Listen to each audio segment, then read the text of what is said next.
Hello. In this video I want to show you how to use range names in cell formulas instead of typing in the cell reference. It's better to use range names because it's a more meaningful creation of a formula. I'm just going to show you the range names that are already created in this worksheet. If you click on the Formulas ribbon and Name Manager, here are the listing of all the range names that are already created in this workbook. So I'm going to start by creating the total interest. Every formula starts with an equal sign, and in order to calculate total interest for a loan, you're going to take the payment in C8.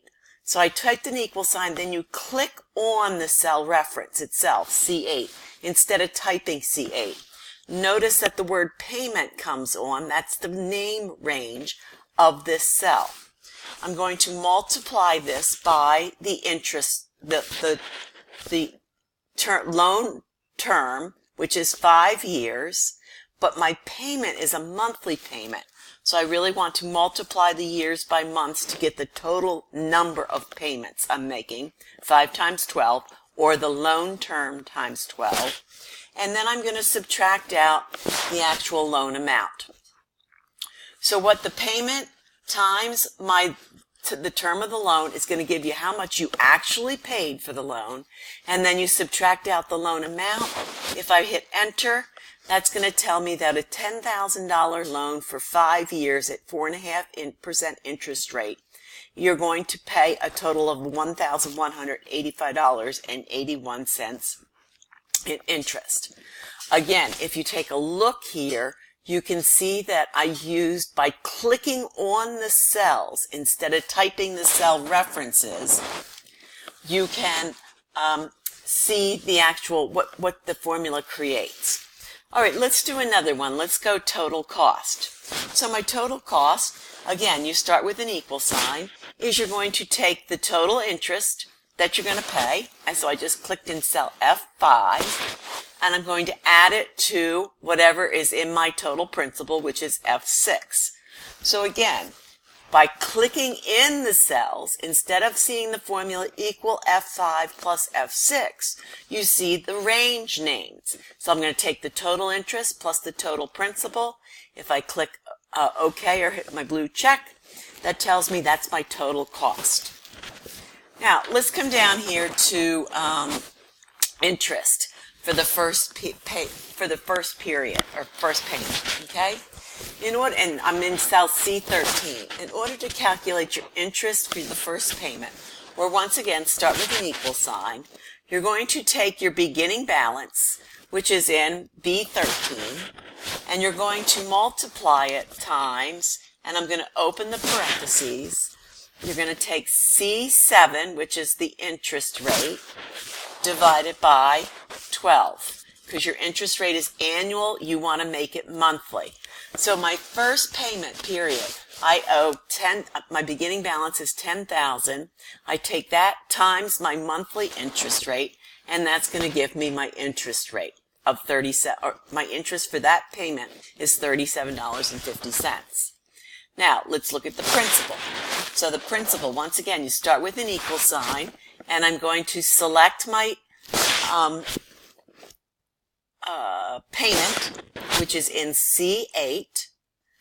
Okay, so it says payment minus the interest that I've just paid on this one loan, which is in C13.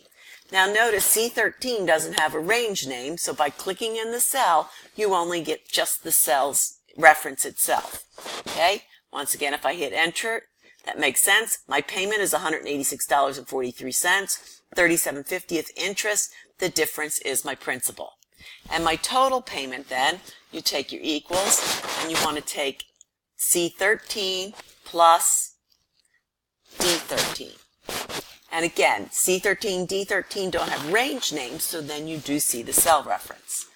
Now, what's pretty cool right here is I can go ahead, and I'm just going to zoom down so you can see how it works, really make it a little bit smaller so you can see how it really works. And I want to get, I'm not going to be able to show you everything. But what we want to do now is we want to copy all three of these formulas down to fill in the table. So what you do is you select, zoom in a little, sorry. All right, so you're going to select all three cells with the white cross. Now place your mouse on the bottom corner of the furthest cell to the right. So I'm placing on the bottom of E13. My mouse changes to a small black cross, which is the fill handle.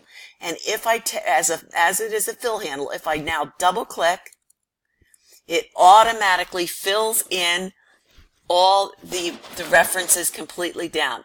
So it copied the formula completely down so that my last payment in after 60 pay periods, I'm only paying 70% interest, $185.73 of principal.